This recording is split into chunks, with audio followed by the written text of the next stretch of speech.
les bêtes sauvages. Bien-aimés, c'est à ce quatrième cavalier, c'est ce temps où nous sommes. Ce quatrième cavalier est en train d'opérer maintenant.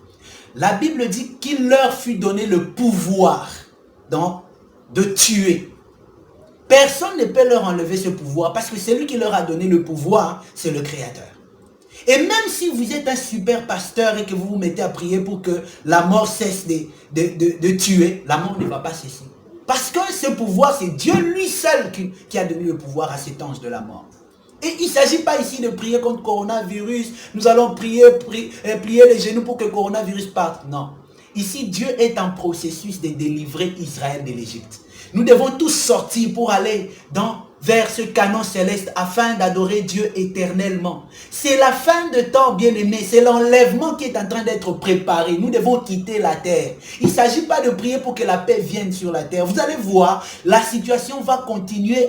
Ça va aller de mal en pire parce que maintenant, Dieu a commencé à exercer ses jugements et sa colère est déjà entrée en action.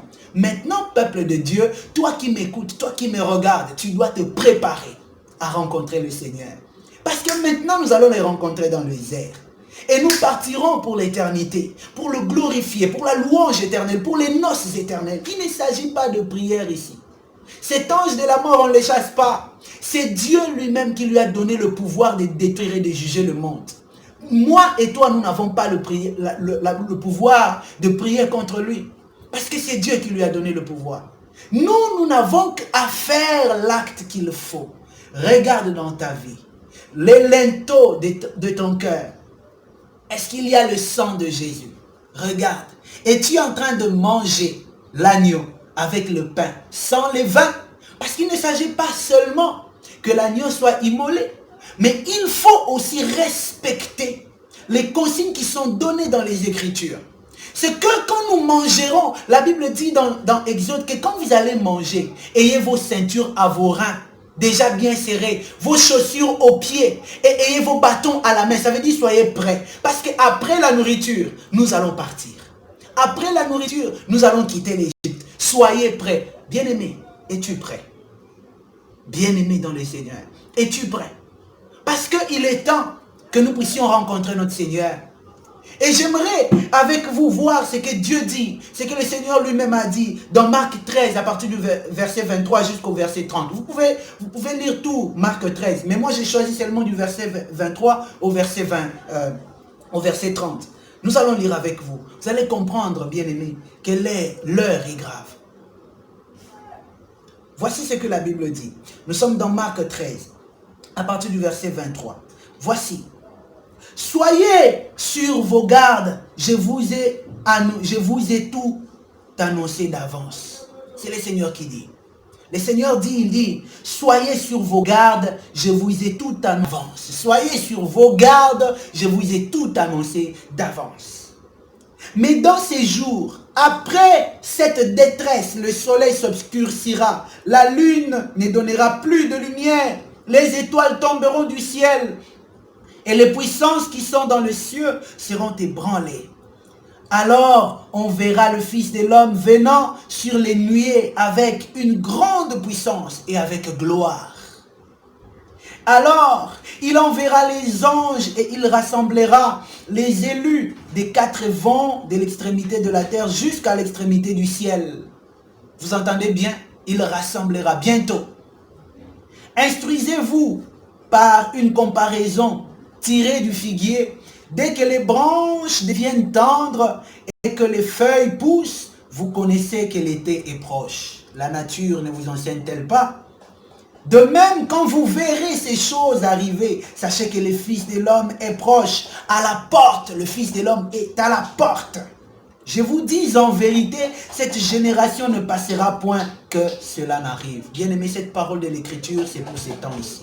Je vous le dis. Cette parole de l'Écriture où le Seigneur dit, cette génération ne passera pas sans que ces choses n'arrivent. Cette parole de l'Écriture, voici ce temps. Voici le temps de cette parole. Nous sommes à ce temps. Cette génération ne passera pas. Notre génération ne passera pas. Nous sommes sur le point de voir le Seigneur. Bien-aimé, une question. Es-tu prêt? Es-tu en train de manger l'agneau avec le pain sans levain, ayant ta ceinture au rein? ayant tes chaussures aux pieds. Et la ceinture, quand vous lisez les armes spirituelles selon Éphésiens, c'est la vérité. Bien-aimé, es-tu en train de te conduire dans la vérité? Les chaussures, c'est les ailes de l'évangile. Bien-aimé, as-tu les ailes de l'évangile aux pieds?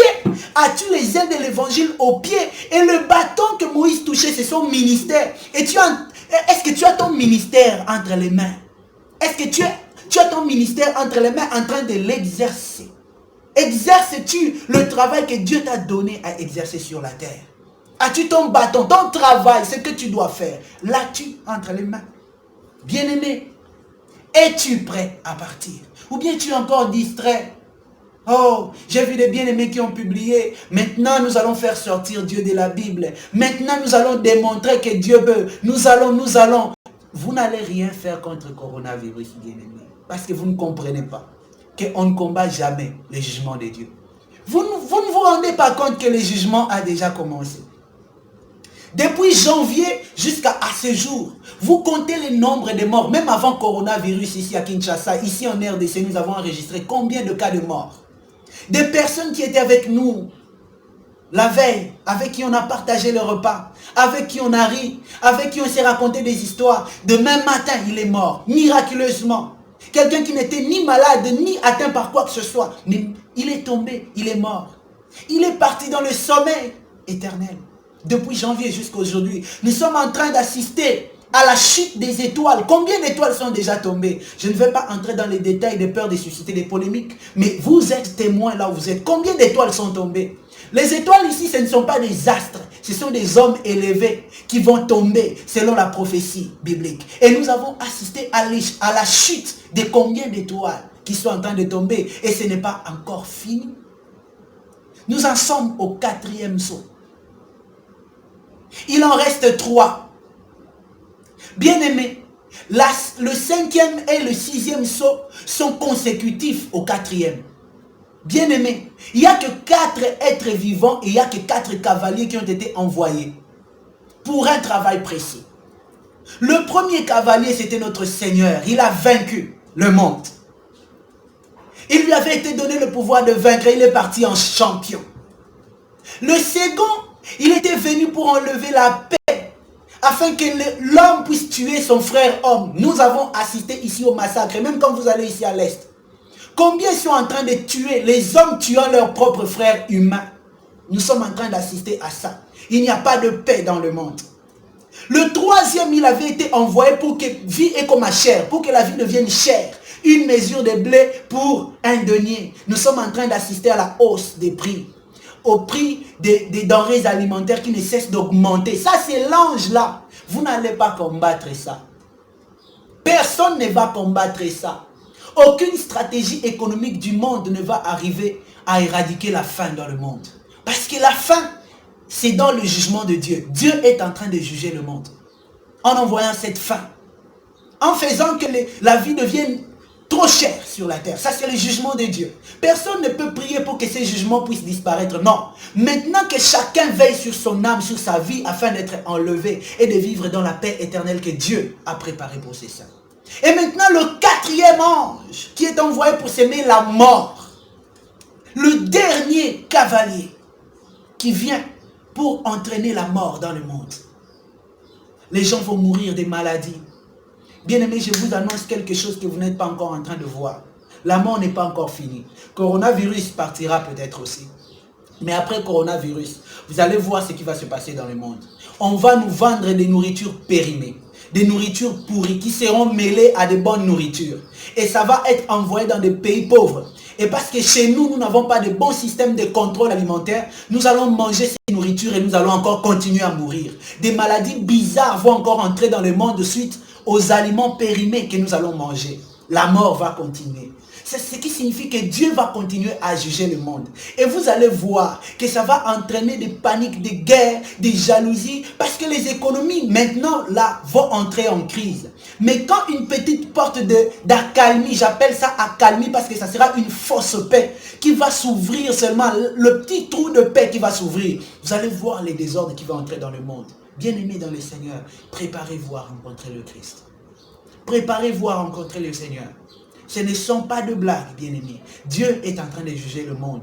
Et bientôt, cette génération ne passera pas. Bientôt, nous verrons le Seigneur. Et quand vous lisez Apocalypse, vous descendez un peu plus bas. Vous allez voir. J'ai regardé. Quand il ouvrit le 5e sceau. Écoutez le 5e sceau. J'ai déjà terminé pour le 4e sceau. Ce sont vraiment des synthèses que je donne pour vous permettre de vous préparer, d'arrêter de vous distraire. N'allez pas prier pour que Dieu enlève le coronavirus. Ce n'est pas ça la prière à faire. La prière à faire, c'est de se repentir. Repentez-vous, repentez-vous, remettez vos vies en question et repentez-vous devant le Seigneur. Et c'est ça la prière à faire. Et la chose à faire, vérifiez que le sang de Jésus est sur les linteaux des portes de vos cœurs. C'est ça ce qu'il faut faire pour que quand l'ange de la mort va passer, vous ne soyez pas atteints. C'est ça ce qu'il faut faire. Rassurez-vous que vous êtes en train de manger l'agneau avec les pains, sans levain, ayant vos chaussures aux pieds, vos ceintures aux reins et vos bâtons à la main. Rassurez-vous ces choses. Sinon, ce que vous êtes en train de faire, vous êtes en train de vous battre contre le vent. Il n'y aura rien. C'est le jugement de Dieu. Je sais que quelqu'un peut me dire, ah non, c'est un virus libéré par l'Américain, par les Américains, par qui que ce soit. Ça peut être les Américains, ça peut être les Chinois, ça peut être qui que ce soit. Mais je vous dis que ces hommes-là sont les instruments par lequel Dieu passe pour exercer son jugement. Croyez-le ou pas, mais c'est ça. Bien-aimés, si vous n'entendez pas la voix qui vous dit aujourd'hui, à un moment donné, vous me donnerez raison. Écoutez, quand il ouvrit le 5e sceau, au 5e sceau, je vis l'autel, je vis sous l'autel les âmes de ceux qui avaient été immolés à cause de la parole de Dieu et à cause du témoignage qu'ils avaient rendu. J'ai vu sous l'autel. Bien aimé ici, il s'agit des morts en Christ que l'apôtre est en train de voir. Or, nous savons que les morts en Christ se manifesteront au jour de l'enlèvement. Quand la trompette sonnera et que les morts vont ressusciter. Écoutez d'abord la suite. Ils crièrent d'une voix forte en disant, jusque à quand, Maître saint et véritable, tarderas-tu à juger et à tirer vengeance de notre sang sur les habitants de la terre? Écoutez la réponse. Une robe d'abord, une robe blanche fut donnée à chacun d'eux et il leur fut dit de se tenir en repos quelque temps encore jusqu'à ce que fût complet le nombre de leurs compagnons de service et de leurs frères qui devaient être mis à mort comme eux. Le nombre de leurs frères qui devaient être mis à mort comme eux. Et ces frères ici vont venir d'où? De la grande tribulation. Ça veut dire qu'ici, l'enlèvement va se faire ici. Et puis l'enlèvement qui va se faire, les saints qui sont morts vont ressusciter, mêlés aux saints qui seront vivants. Nous allons aller en repos quelque part, le temps que la tribulation entre, pour que nos compagnons qui vont tenir ferme pendant la tribulation soient aussi tués. Et ils vont aussi nous rejoindre. Bien aimé, vous comprenez l'ampleur de la parole. Donc, pendant cette période ici, pendant l'un de ces 4 ans, le Seigneur peut revenir pour prendre les saints, afin d'aller en repos quelque part, le temps que la grande tribulation passe, et que ceux de nos compagnons qui vont rester sur la terre, qui vont rater le premier enlèvement, qu'ils soient aussi tués, afin de nous rejoindre là où nous serons. Bien-aimés, faites attention, nous sommes à la toute fin. Nous sommes à la toute fin. Nous sommes à la toute fin. Bien-aimés, comprenez en quel temps nous sommes. Les confinements, je répète, c'est un signe prophétique. L'homme qui a décrété, il a pris cela comme un père de famille, une mesure de sécurité. Mais ce n'est pas seulement une mesure de sécurité, c'est une mesure prophétique. Dans vos maisons où vous vous trouvez, la Bible dit, vous mangerez les pains sans levain à la hâte avec des légumes amers. Frère, vous allez constater que la vie n'est plus sucrée salée. Frère, vie est comme une difficile. C'est ça, légumes amers. Ça veut dire que nous devons supporter les souffrances qui sont liées à ces cloisonnements. Acceptons ça. C'est divin. C'est Dieu qui veut ça. Et c'est la dernière souffrance que nous sommes en train de vivre sur terre. Nous ne souffrirons plus quand nous rencontrerons le Seigneur et que quand nous irons dans la cité éternelle qu'il a préparée pour nous. Bientôt, c'est la fin de souffrance. Mais bien aimés, soyez prêts. Soyons. Il est temps, bien aimé, d'abandonner toutes sortes des œuvres des ténèbres. Abandonne la jalousie, la haine, les rancunes. Abandonne les querelles. Abandonne tout ce que tu es en train de faire. Si tu n'as jamais reçu Jésus dans ta vie, je t'en conjure, fais cette prière avec moi. Dis, Jésus-Christ mon Seigneur, je t'ouvre mon cœur et je te reçois dans ma vie comme Seigneur et Sauveur. J'accepte ton salut et ton règne dans ma vie. Donne-moi ton esprit et donne-moi l'intelligence pour comprendre tes voies. Donne-moi la force de marcher dans ta parole. Oh, je t'ai ainsi prié. Amen. Que Dieu vous bénisse.